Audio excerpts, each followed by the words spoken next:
Okay, all right, good afternoon. So happy to have whoever can join us today with our very different modified schedule that we are on. Okay, so here's what I will say. We do not, and this is probably sadder for me than it is you guys. Well, I don't know. I'll just scoot my podium over. I don't want to disconnect because I do want them to be able to see a picture I'm going to show in a little bit. Okay, all right. So we're just going to have to do an expedited version of what I would have talked about in that last section of notes. Now, I will say this. It is already in Google Classroom. It's under the, what do I have it labeled? Under the Google Slides and Instructional Video tab under Chapter 13. So I would strongly encourage you to check that out and actually listen to the video of me going through the details on that. All right. I'm not going to ask if you're actually going to do it because you'll probably say no, and then I'll have to cry in front of everybody. But anyway, I would strongly encourage you to do so because that is also the last section of information that's going to be on Monday's unit quiz. So I only have time to give you the fast version of that. But I would strongly encourage everybody to go and actually listen to the details of it. Okay. All right. So here's what we got. Let's go ahead and hit bell ringer. So today's bell ringer is a review from yesterday. And it says 2 parts. It says, what groups of people were members of the Populist Party? Let's answer that first before we move on. All right. So for the most part, it's 2 major groups, right? We got farmers and we got workers. 2 big groups, farmers and workers, right? So farmers and workers join together the idea of power in numbers to make up what becomes the Populist Party, which will join in and join forces with the Democrats to actually be able to get change to come about. And then the second part of that wants you to give examples of things that they want to see changed. All right, so let's go through it. And again, it's kind of mixed because it's looking at both perspectives. So workers wanted 8-hour work days. They wanted immigration limits. They want secret ballots. They want the 17th Amendment. So give me a couple of examples for workers and then give me a couple examples for farmers. All right, farmers want regulation of railroads, right? They want government to crack down on big business. They want government assistance. Today, a lot of our farmers get government subsidizes to kind of help them out because what does a farmer's paycheck depend on? Yeah, I mean, it just depends on the season, right? So if they have a horribly awful, terrible season, they might lose some or even all their crops. And if they can't pay the bills, then we might lose more farmers, which is actually what we're going to talk about when we get to your IDs and SQs in a minute. So give me a couple of quick examples as far as that goes. And that will be the answer for today's bell ringer. Okay, so again, I'm going to kind of lecture you through the IDs and the immigration packet today, just because we are short on time. I guess this is kind of back to normal of what we were used to the first couple weeks of school. All right, all we have left on your IDs and SQs is doing section 5, talking about segregation. And segregation is talking about separating the races. All right, so we're going to answer those questions. We got a couple of IDs, and then we're going to talk about the pieces that are still left to be done in your immigration packet. And then I hope we have time at the end because I have a picture that I want to show you guys because I think a lot of times a picture speaks louder than words can. All right, section 5, here we go. 34. Who were the Exodusters and why did they migrate to Kansas? Okay. All right, first of all, Exodusters are named after a chapter in the Bible, Exodus. And you have to keep in mind that this is a time period, very conservative, very traditional, very Christian-based background, almost like another religious revival time period. And that's why they chose to name it after Exodus, exactly, because it's talking about, here's what I want you to write down in your answer. Farmers leaving and looking for a better life. Farmers leaving and looking for a better life. And here's what I mean by that. We know that farmers have it rough, right? We know that farmers are having to go up against blizzards, windstorms, swarms of grasshoppers, prairie fires, droughts, all the things, right? And I can get it. As a farmer, I'd get tired of that and I'd eventually just want to tap out and go do something else. I get it. I get it. That's rough. That's hard, especially during this time period when you're living in a mud house. You know, like, I don't know if it can get much worse than that. It's like, you know, when you watch the TV show Survivor and you just imagine that's you, but they're living it every day, not just 39 days, you know, for years. All right, moving on. Number 35, and I did it again. I don't know how I managed to put two 35s, but I did. So we're looking at the first 35. How did Southern states restrict African American voting in the 1890s? I want you to write all three because these are all three going to be on your unit test. Literacy test. Literacy test. Yeah, I can't talk. And that's ironic. Ironic when I'm trying to say literacy test. Anyway, literacy test, poll taxes, and grandfather clause. Make sure you get all three. Literacy test, poll taxes, and grandfather clause. All right, so here's what I think is interesting. Okay. Miss Walker, I got in a little late because you put a link in the I used the link for that you posted in the stream, so I didn't get the first one, the 34 answer.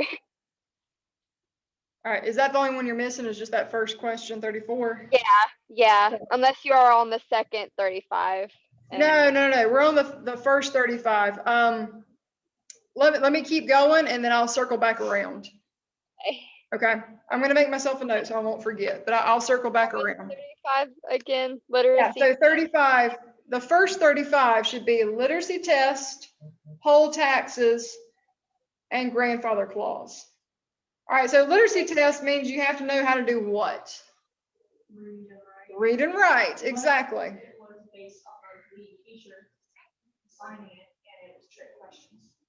Well, and not just that, think about this. African Americans before the Civil War were slaves and weren't allowed to learn how to read and write. So most of them couldn't even do that to pass to be able to vote. So if that didn't take you out, then maybe poll taxes did.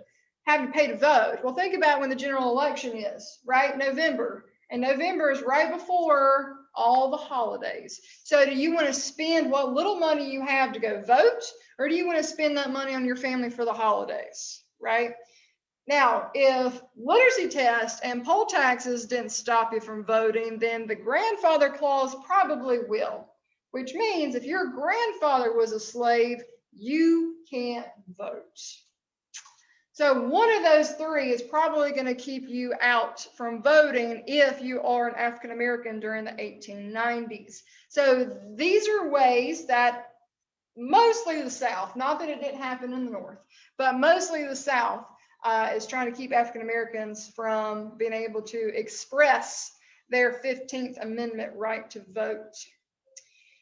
All right, now the second 35, how did the Supreme Court help legalize segregation? Here's what you're going to put two things, okay? Because I want you to know the court case. The court case is Plessy versus Ferguson, and that's Plessy. Plessy. Second 35. Plessy versus Ferguson. Plessy versus Ferguson, 1896. And here's the other thing I want you to write. I also want you to write what it means. Separate but equal. Separate but equal. What it's basically saying is that it is legal to separate the races. Now, any guesses on whether or not things were actually equal? It was not in the city. Yeah, it wasn't even close. Wasn't even close. So let's say that we'll use our school as an example of the all-white school, and then the all-black school would be a one-room schoolhouse for kids of every grade level with one textbook everybody had to share. And that's it. You know what I'm saying? I mean, it was separate, but nothing about it was actually equal. So it's going to last for about 54 years before it is overthrown later on. Okay, all right. The last question, 36, says, how did Booker T. Washington's answer to racial discrimination differ from that of W.E.B. Du Bois? All right, here's what I want you to do. I want you to list both guys. So write Booker T. Washington, leave space, and then write W.E.B. Du Bois and leave space, because you're going to explain what each one thought.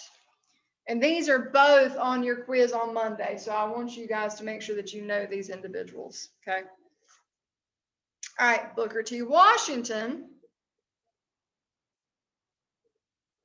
said, fight for economic equality first. I'm sorry. There's no way to summarize that. Fight for economic equality first.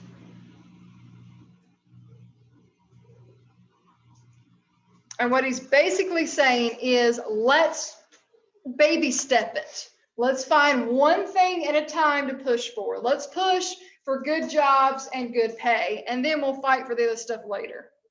All right, what about W.E.B. Du Bois? Du Bois said, fight for all equal rights now. Fight for all equal rights now. And again, here's what he's saying. He's saying we shouldn't have to wait. We shouldn't have to baby step it. You know, that African Americans and all minorities should just have all equal rights now. Not wait, not baby step it, not fight for political and then social and then economic. I said no. Just want a drastic change overnight, whereas the other one probably would have gone on a little smoother. Right, Which is yeah. basically what we did. Yeah. All right, look at your IDs. There's only 2 of them. Jim Crow laws are restrictions on African Americans, and it is mostly in the South, but I don't want you to write that because you would see it in the North as well, but it was predominantly in the South. But restrictions on African Americans. And again, it all kind of goes back to Plessy versus Ferguson. You were restricted on where you could go, what you could do, who you could be seen with, what you could even say in public, because if you weren't careful, some of your actions might lead to number 38. What is a lynching? It is an illegal hanging, where unfortunately a lot of people were just dragged out of their house, strung up on the nearest tree, and hung. Usually in front of a mob, large crowd, usually. Yeah. A public execution. Yep. Illegal. Yeah. Very An illegal public execution. Yep. Yeah. Lynching today is a federal crime that is punishable to the highest extent, depending on what state you are in. Not all states still have capital punishment. You may know what that is. Basically, the electric chair. Death penalty, right? Yeah, most of them use lethal injection now. It's painless, but it just puts you to sleep. But there's still an argument that there are some people that it bypasses their pain receptors and they can still feel it as it's slowly shutting their heart and organs down. So there's an argument about that being considered Why the is it safest stopping the method. death Why? Yes. Wait, say that again. Why are they not stopping the death penalty? Why are they stopping? Oh, that's just one of the arguments that they believe that it's not fair for a lot of different reasons. That I yeah. have a question Yeah. about that. Okay. This is more like controversial than anything, Uh-huh. but this is, I have reasons. We can't get into all of them, we don't have that time, but we hunt down sharks, okay?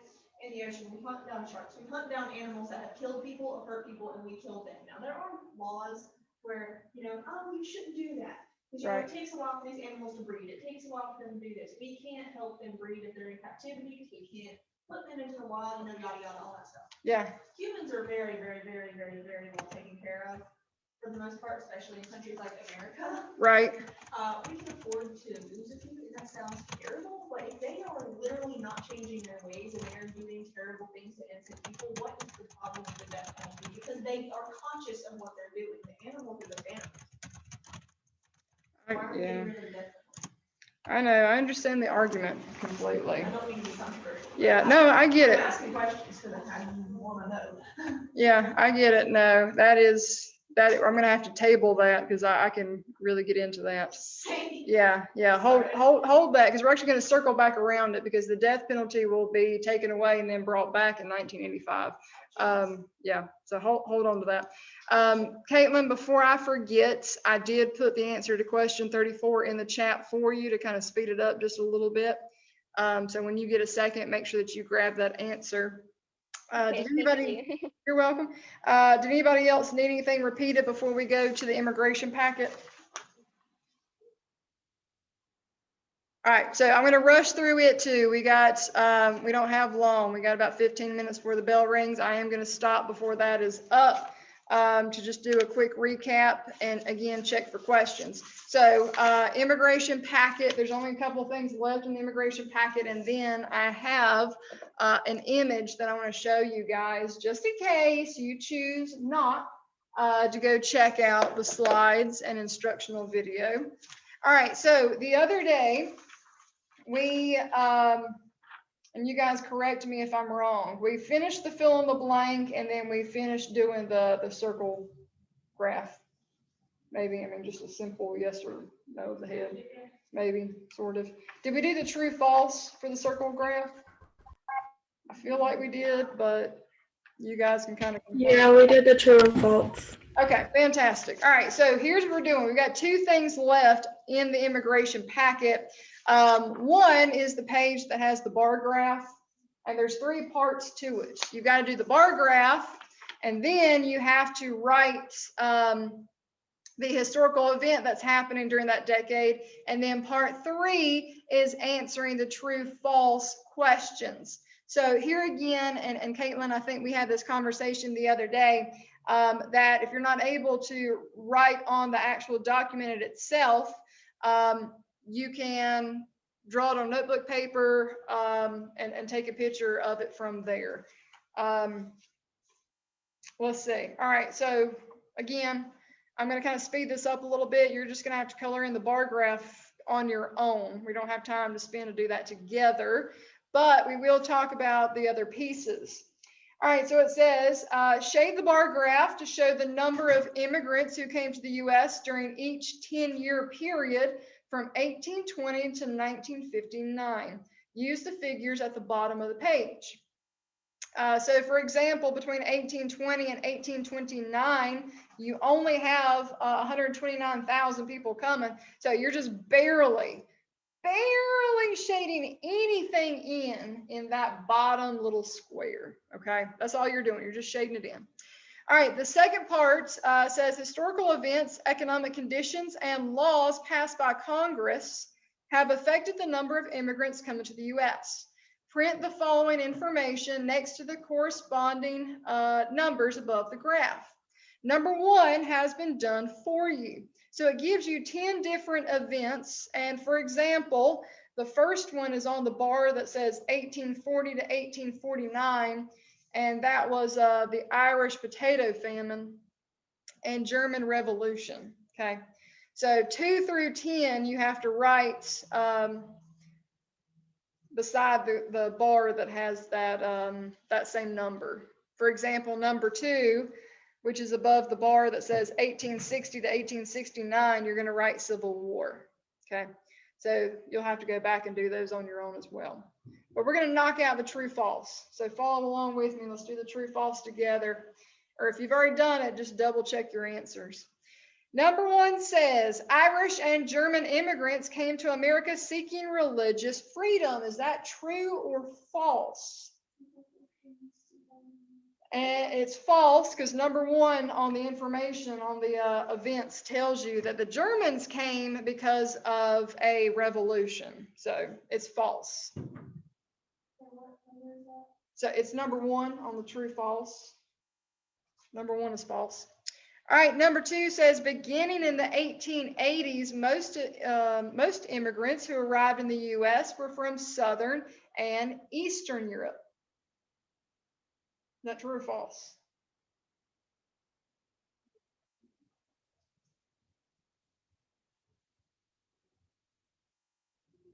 What did it do? True, that is true, because I was talking about that new immigration, that new group of immigrants are coming from Southern and Eastern Europe. So true for number 2. Number 3, millions of immigrants came in search of jobs in the late 18 and early 1900s. Is that true? Yes, it is. It is true. It is true for number 3. Number 4, the Irish and Germans of the 1840s were part of new immigration. True or false? Yeah. Wait, no. False. False. Yeah, so it's not really yes or no. You gotta figure out, do you mean yes, true, no, false? I don't know. Sorry, Okay. I So it's, tried to be positive. okay, false for number 4. They're part of the old immigration. So number 4 is false. Number 5, immigration has slowed down during periods of war.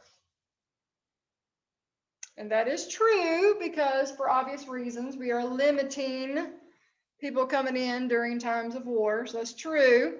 Number 6, the number of people coming to the United States declined because of the quota system.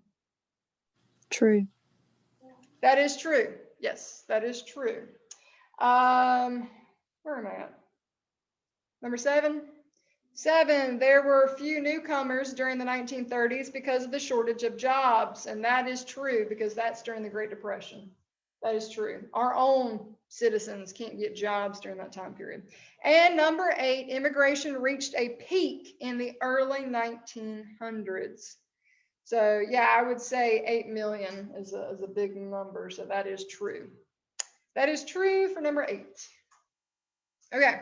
Anybody got any questions about the bar graph page?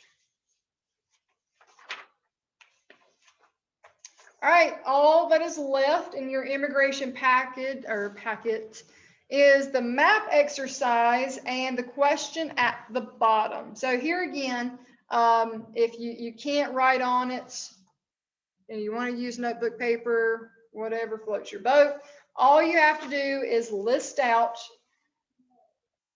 the country and then tell me this. So for example, England has Thomas Paine, who gave us common sense, and Samuel Gompers, who founded the AFL.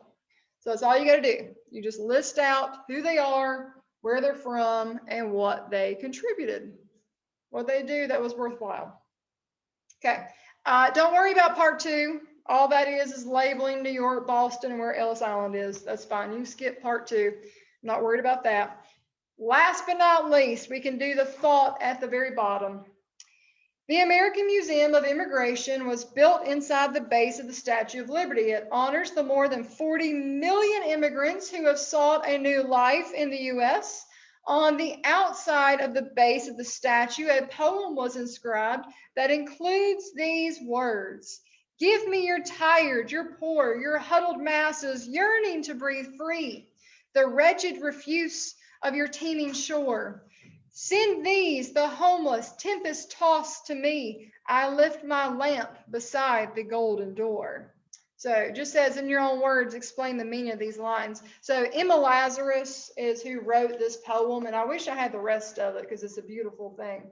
What she is essentially saying is the United States will take everybody. We'll take them, whoever, right? Whoever is being kicked out of their country for religious persecution, political persecution, you're getting away from whatever bad, terrible things and hoping for a better life. We'll take them because that's what we are. We are a nation of immigrants. And that's all you have to do is in your own words, say exactly what I just said. And that is your answer. And that is about all that I can help you with besides you writing and labeling. So Does anybody have any questions, comments, or concerns about anything else on the immigration packet?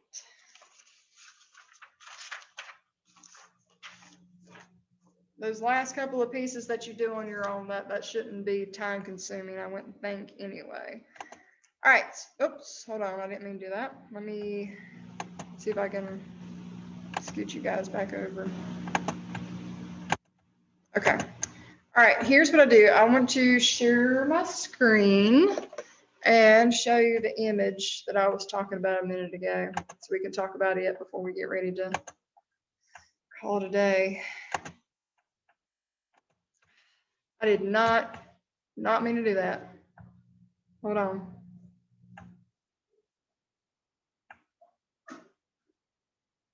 Hold on, guys, I'm sorry. I'm gonna try and fix it. Okay, I didn't mean to do that. Okay, so I do believe a picture is worth 1,000 words. So this is actually an image that for a very long time was actually taken out of history books because they believed that this image was too graphic for young people to see. The horrors of what actually happened during the lynches. And if you just look at the images, right? You look at the people's expression on their faces. Looks like this couple's like on a date night situation. They're holding hands. This guy's pointing up. Does anybody look surprised or shocked or mad or upset? No, it just, everybody looks like it's a regular Tuesday night, no big deal. You know, this happens all the time. Justice has been served. These individuals were just simply drug out of their homes, strung up on the local little town square tree and hung.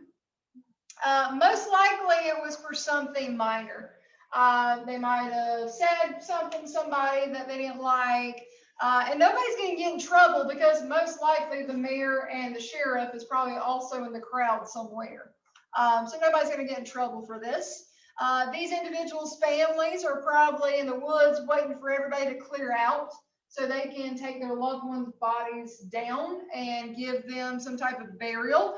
They're not going to be able to mark their grave. They're not going to be able to put them in a local church because one of these individuals will probably come back and tear the body out of the ground and probably do something terrible to it. So they've got to go put them in an unmarked grave as a way to remember their loved one, you know, just how terrible that feeling would be.